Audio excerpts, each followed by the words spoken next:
عليكم ورحمة الله وبركاته. أهلا بكم.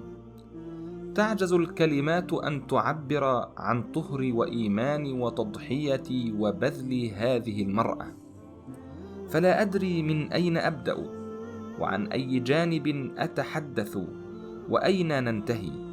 لا أدري هل أتكلم عن أول من آمن بالنبي، أو عن أول من بشرها بالجنة، أم عن أول من أقرأها ربها السلام، أم عن أول من رزق النبي منها بالولد وأحب نسائه إليه على الإطلاق. إنها سيدة نساء العالمين، إنها أمي خديجة وحسب. إن كان النبي صلى الله عليه وسلم قبل البعثة يدعى الصادق الأمين، فهل تعرفون لقب أمي خديجة في الجاهلية؟ إنها الطاهرة. ذات يوم طافت أمي خديجة بالكعبة، ثم ذهبت إلى فراشها لتنام، وما إن أسلمت جنبها للنوم حتى رأت في منامها رؤيا عجيبة. رأت شمسا عظيمة تهبط من سماء مكة لتستقر في دارها وتملأ جوانب الدار نورا وبهاء، ويفيض ذلك النور ليغمر كل ما حولها ضياء ونورا. هبت خديجة من نومها لتنظر حولها، فإذا بالليل لا زال يسربل الدنيا بسواده، لكن النور الذي رأته في منامها لا زال مشرقا في وجدانها. وانتظرت أمي خديجة إشراقة الشمس على أحر من الجمر، ومع إشراقة الشمس ذهبت إلى ابن عمها ورقة بن نوفل لتقص عليه رؤيتها لعلها تجد عنده تفسيرا. فلما وصلت عنده ونادت عليه رد عليها قائلا: خديجة الطاهرة؟ قالت: هي. وقصت عليه منامها حرفا حرفا ومشهدا مشهدا. فلما انتهت قال لها ورقة: أبشري يا ابنة العم، لو صدق الله رؤياك ليدخلن نور النبوة دارك. كلمات تدهش سمع وعقل وقلب خديجة، ماذا تسمع؟ وصارت كلما تقدم إليها سيد من سادات قريش تقيسه على هذه الرؤيا، فإن لم تنطبق عليه صفات خاتم النبيين ردته ردا جميلا، إلى أن سمعت بأخلاق الصادق الأمين في التجارة، طلبته يتاجر بمالها. فلما رأت صدقه وأخلاقه وسمعت بكراماته من غلامها ميسرة، أحست أنه المقصود من هذه الرؤيا المباركة، فطلبته لنفسها زوجا ليتحقق فيهما قول الله تعالى: إنا كل شيء خلقناه بقدر. ومن يكون للطاهرة غير الصادق الأمين صلى الله عليه وسلم؟ وتزوجت الطاهرة ممن هو أحدث منها سنا وأقل منها مالا. لم يكن صاحب مال صلى الله عليه وسلم، بل كان يعمل في مالها، لكنها كانت عاقلة تعرف كيف تختار، فاختارت التاريخ من أوسع أبوابه. غمرته حبا فتعلق بها الحبيب، وتعلقت هي بالحبيب صلى الله عليه وسلم. لم تمن عليه يوما بمالها، بل بذلت مالها لترضيه. تأتيه أمه من الرضاعة حليمة يوما تشكو إليه حاجتها وفقرها، وتسمع خديجة لذلك الحوار، فتأمر غلامها أن يخرج من الأغنام والأموال الكثير ليعطيه لحليمة حتى ترضي زوجها صلى الله عليه وسلم. لم تسفه له عقلا لما أراد أن يخلو بنفسه في غار حراء، بل كانت تعد له الزاد ما يكفيه أياما.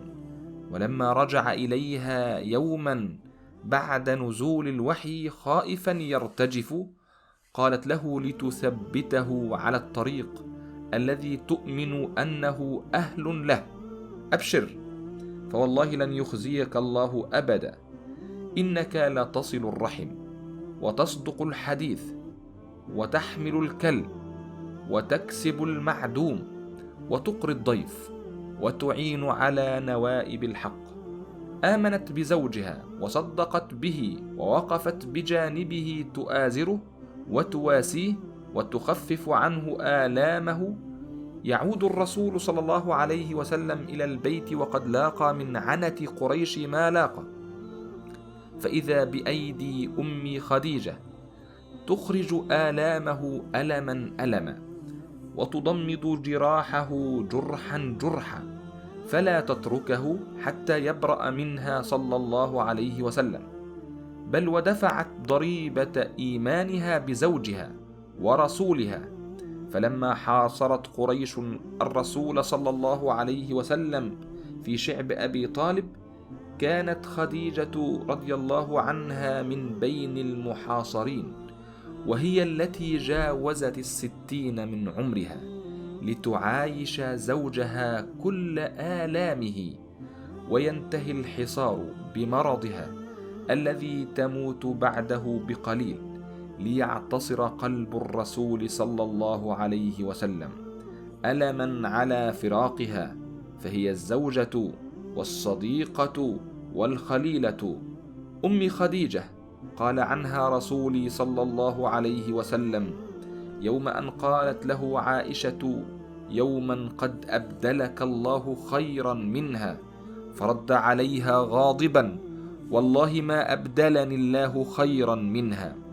آمنت بي حين كفر الناس، وصدقتني إذ كذبني الناس، وواستني بمالها إذ حرمني الناس، ورزقني الله منها الولد دون غيرها من النساء.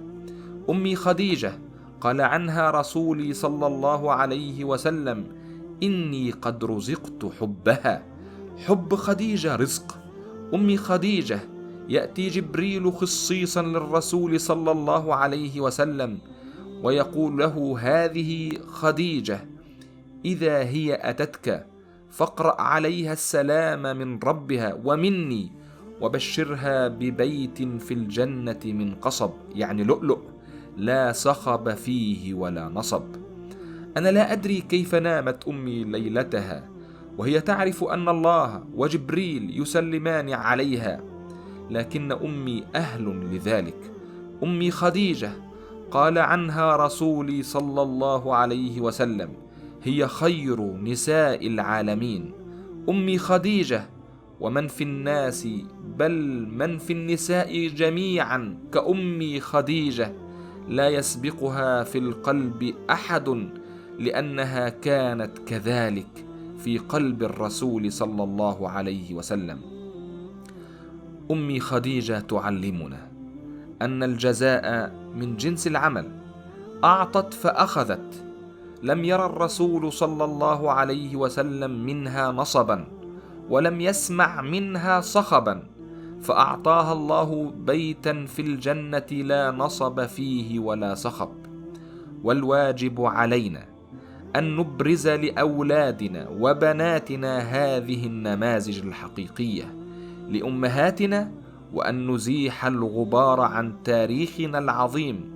رضي الله عن أمي خديجة، وحشرنا معها ومع نبينا صلى الله عليه وسلم يوم القيامة في الفردوس الأعلى. والسلام عليكم ورحمة الله وبركاته.